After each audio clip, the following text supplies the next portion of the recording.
Oke, kembali lagi bersama gua Lakmen di sini. Langsung aja di episode 21.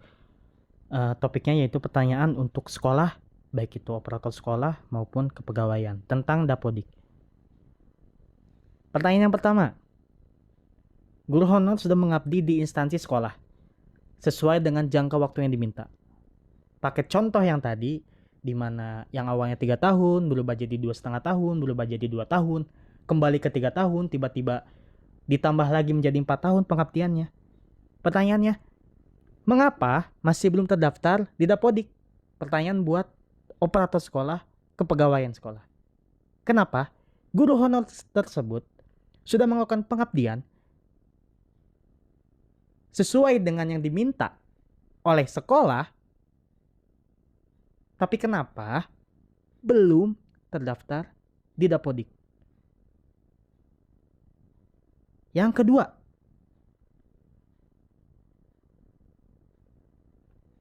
timbul pertanyaan.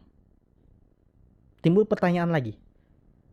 Apakah operator sekolah atau kepegawaian sekolah melakukan input data Dapodik, pengajuan Dapodik untuk guru honor tersebut?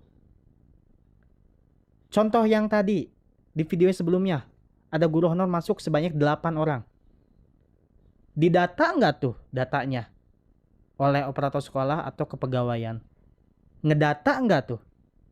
Habis itu, kalau memang melakukan pengabdiannya udah 4 tahun ya, diajukan nggak ke dinas oleh operator sekolah atau kepegawaian? Oke. Yang ketiga, mengapa ada rekan guru di sekolah yang lain bisa terdaftar ke Dapodik? Mengapa kami, guru honorer yang sudah melakukan pengabdian di sekolah, masih belum terdaftar di Dapodik? Apa yang menjadi kendala? Salah satu temuannya adalah, ini udah dijawab sih di video sebelumnya, bahwa ternyata ini dikembalikan lagi kepada kebijakan sekolah masing-masing.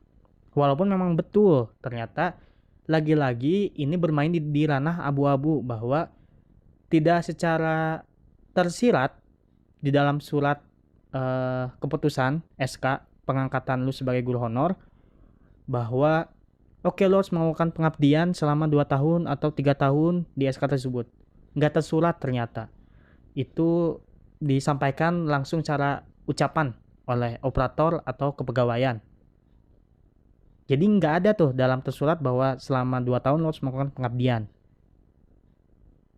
Dan kembali lagi kepada kebijakan sekolah masing-masing. Ada yang seperti itu harus melakukan pengabdian 2 tahun, 3 tahun. Ada yang gercep bahkan 1 bulan pun lu udah bisa mengajukan Dapodik gitu. Lah ini kan jadi timbul pertanyaan ya.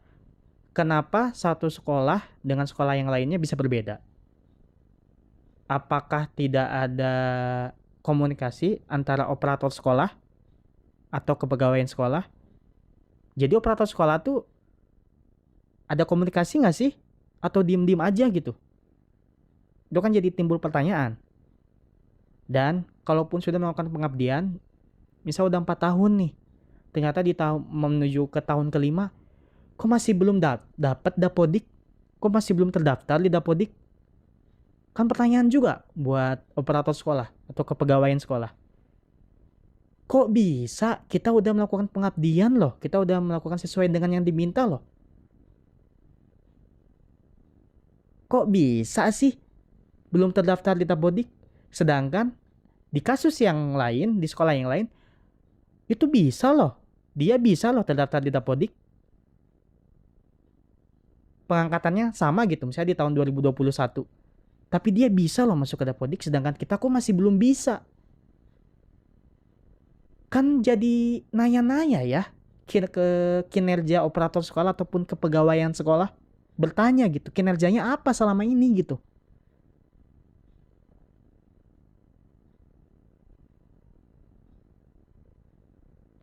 Yang keempat, apakah memang ada peraturan bagi guru honor yang baru bekerja untuk mengabdi terlebih dahulu di sekolah agar bisa mendaftar di Dapodik?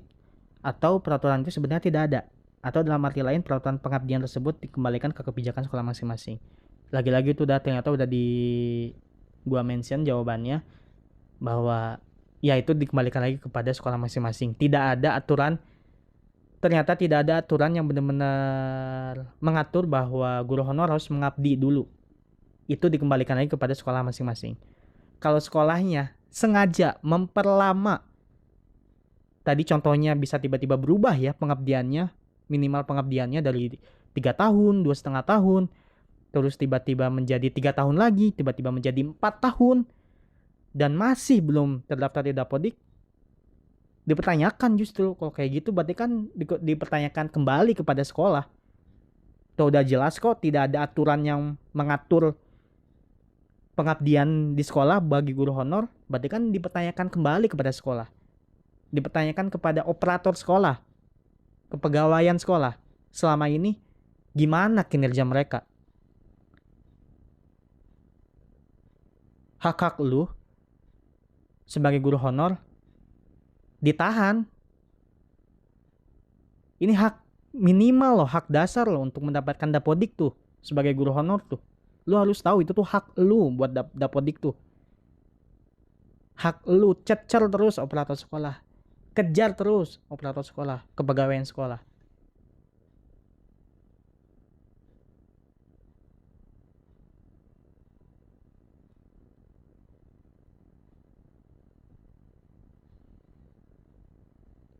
Jadi timbul pertanyaan yang lain kan? Selama ini kinerja operator sekolah atau kepegawaian sekolah tuh apa? Udah menjanjikan pengabdian, kita guru udah mengabdi, tapi belum dimasukin ke dapodik. Timbul pertanyaan kan? Atau timbul kecurigaan. Apakah harus bayar? Apakah harus bayar dulu biar bisa masuk dapodik? Ya nggak tahu sih. Ya, itu sih beberapa pertanyaan buat operator sekolah. Lagi-lagi, nggak memukul rata operator sekolah atau kepegawaian sekolah. Seperti ini. Nggak memukul rata. Ada yang bagus juga. Ada. Tapi jangan menutup mata juga dong bahwa ada operator sekolah atau kepegawaian sekolah yang tidak menjalankan tugasnya dan menghalangi hak orang lain. Gak semua operator sekolah seperti ini. Iya betul. Tapi jangan menutup mata juga bahwa ada operator sekolah, ada kepegawaian sekolah yang seperti ini juga gitu. Harus adil dong. Harus adil. Kayak 2 koin, harus adil dong. Dari 2 sisi. Oke, gua Lakmen. Pamit undur diri. Dan dadah.